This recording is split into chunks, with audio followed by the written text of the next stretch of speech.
Mine is to do my own evaluation on the implication of the High Court ruling concerning today's case.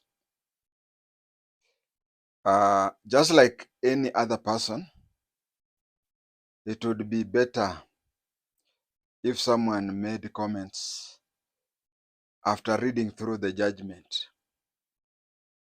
But then it is also good to, especially for us who are not trained lawyers, it is okay for us to try and do our own layman's reaction and observation. There are times we are wrong, but even the few times that we are right, we do it on the knowledge that we are not experts and ours is only estimation. What's more, if you come from a country like Kenya and you start giving a right prediction, they pass a number like 20. On your 21st prediction, Kenyans will start doubting you. They'll start saying that you have been sent. They'll okay, there is no human being who's neutral, completely neutral. There is only one human being who is, I'm avoiding using the word was. There is only one human being who is capable of being very neutral. But the last time he was around, Jews decided to place him on a cross. So we make our estimation. If we get 5% right, we are grateful and we move on. We look at the 5% which we are right. Next time we try to get 6. But Kenyans being Kenyans, you can make a recording and you make a slight mistake. Not even Kenyans, even Ugandans. I remember when I made a mix-up of Ugandans General, Katumba, Elwale, and whatever. Hey, Ugandans came to me. Hey, you are making mistake, not knowing that I'm a Kenyan, staying in at a place called Kawangware, Luhya headquarters. But anyway, that is how it is. So I wanted to make my own estimation of what of the circumstances surrounding this issue. It says that in 2022, Wetangula was wrong to declare Kenya Kwanza as the majority. According to the judgment, Wetangula should have declared Azimio as the majority in parliament. I know many people will ask me, how possible is it that Ruto to be president and Azimio to be the majority in parliament? For Nairobians, I think you'll answer yourselves, because Governor Sakaja, his county government, the majority party is ODM. So the leader of majority is from ODM. Is it ODM or Azimio? Anyway, the point is the same. So it would, according to the judgment, is that it should have been passed that Nani would have said that Azimio is the one which had the majority in parliament. Now, is it actionable today? This is something that happened 2 years ago, 2 years down the line. Even if the status quo was retained, things would still be the same. But what they are doing, in law, they say that laws are not passed in retrogressive. Kizungu ni ngumu. Laws are passed for today and tomorrow. If you have to apply to that rule today, you have to ask yourself that the National Assembly divides itself into 2 and see which side has the majority. Now, I don't know whether we even have a majority or minority in parliament because of the in Lingala they say vundumuna vundumuna madhogodhio. Kwa Kikuyu wanasema sijui madhogodhio mchanganyiko ya mchanganyiko maalum ambao you cannot differentiate which is the party in power, which is not. You find Gachagwa's MPs putting the government in check. You find Junet Mohammed acting as if he's the deputy leader of the majority. So it can't happen now. But if the status quo was to be retained up to now, the way it was exactly that time. Remember, even if we have to have the by-elections today, the mathematics may change. May I use the word may change? So mathematics may change in that the situation may not be the way. But it is not impossible to imagine that we are in the 2022 situation. And in 2022 situation, I'm not talking of Gachagwa's MPs becoming the opposition and Raila's MP becoming, no. I'm saying when Wetangula declared Kenya Kwanza, better word,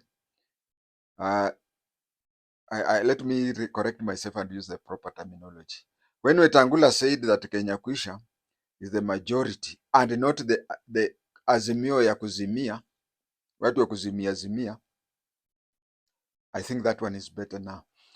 The court says he should have said that wa kuzimia zimia ndio wenye serikali but not watu wa kukwisha, Kenya Kwisha. So if the number was to be retained, like when MPs were being sworn in, Azimio had so many, Kenya Kwanza had so many, and they had the pre-election, agreement, and it is brought there. Then they count according to the formula given by the courts. Then it would have been declared that from now henceforth, watu wa kuzimia are the majority and watu wa kukwisha are the minority, and they would have run the government the way Nairobi City County has run. It has not been impeached, has it? No, it has not been impeached. So that is how it is. But right now, it is like an academic exercise, one, and two, it is also a point that in future, in such a situation, future speakers would reason the way the court has done, because it has set a law. Remember, in a democracy like Kenya, there are three ways of setting up a law or a constitution. One is by MPs passing the constitution. Two is through a referendum. And three, through judicial pronouncement like this one. So the advantage of this one, if it can't happen today, it is just like that one of Gachagua. You know, Gachagua is still in court over his case of being bundled out by the Senate, or let us say the legislature. Supposing Gachagua wins the case, that one does not mean that Kindiki will be evicted from Karen and Gachagua goes there. No, it means a lot of things. It means that current as things stand, Gachagua cannot contest any seat. Gachagua cannot contest any seat, be it even a village elder. But if Gachagua wins the case in court, it means that in the future he can contest for any political seat, starting from MCA all the way to the presidency. So that is why I'm saying that from what is happening is that it will be applicable in future, in the next elections. Now we go to the second thing that I noticed In the case, it has said that it is wrong. It was wrong for Wetangula to be the Speaker of the National Assembly and at the same time the leader of a political party. In this case, the political party is Ford Kenya. The political party is Ford Kenya in this instance. Now, what happens? This one will be effective. This will be effective because the judgment, upon the judgment, I don't know who will take that judgment to the register of political parties. I don't know whether the register of political parties will request for it or other people who are interested will take it to that. But anyway, whatever will happen, it will end up at the desk of register of political parties. And the register of political parties will write to Ford Kenya requesting it. Is it requesting? No. Instructing it. The register of political parties will instruct Ford Kenya to correct the anomality,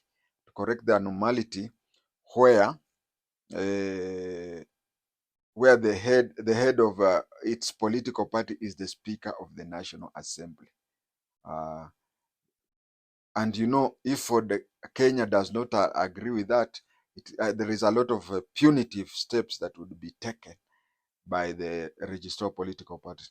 So once the register of political party writes to Ford Kenya for a change in office for the position of party leader, because he happens also to be the Speaker of the National Assembly, then Ford Kenya will be given an opportunity to correct the wrong.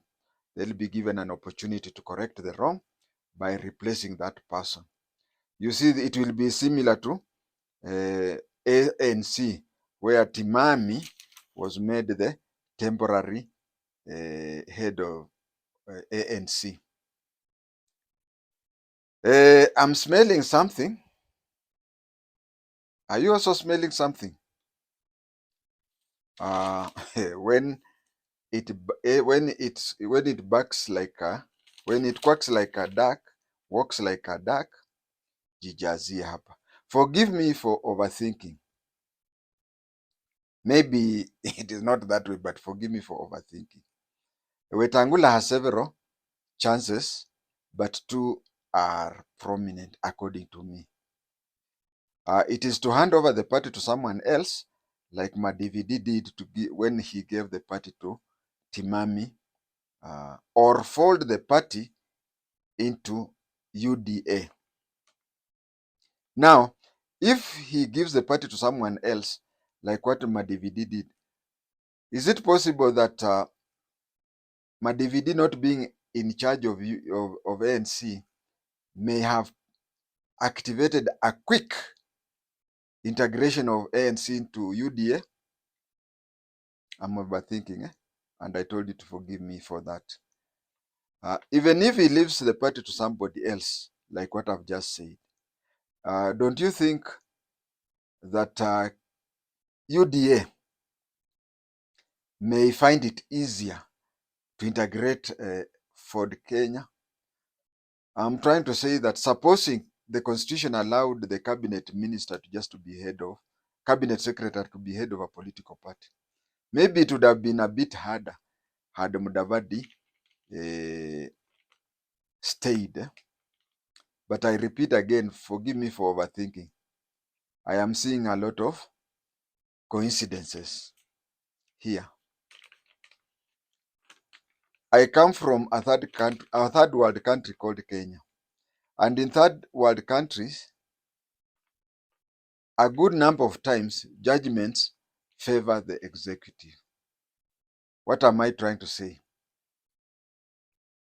I want to believe, I may be wrong, I want to believe that it is possible that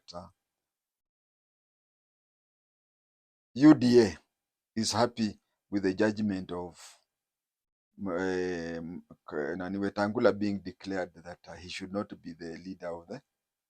And if it is true that UDA is favorable to such a situation, such an environment, then you see in third world countries, I'll repeat it.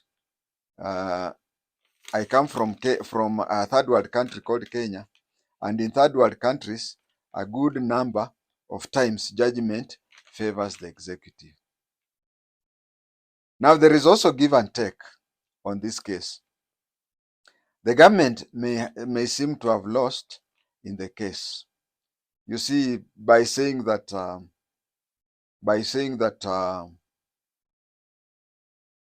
the speaker was wrong, that is a judgment against UDA, Kenya Kwanza, or even the government, isn't it? So this is a give and take that the government seems to have lost in the case on issues of saying that Kenya Kwanza was not supposed to be declared the majority, isn't it? But then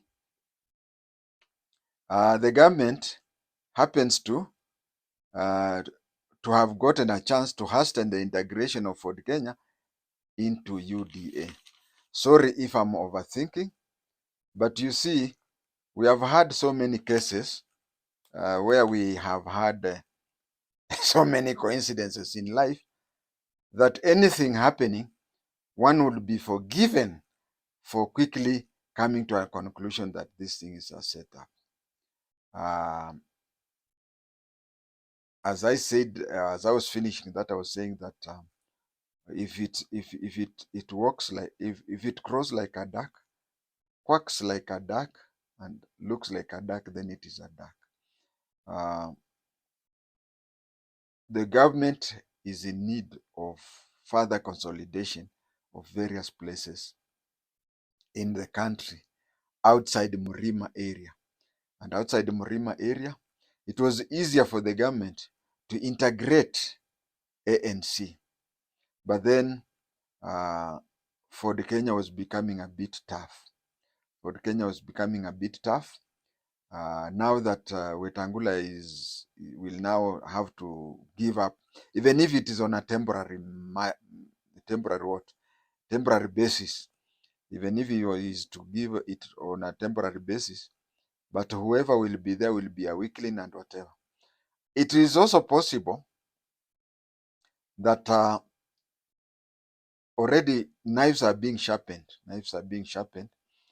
Leaders in Ford Kenya are now may start fighting to do what?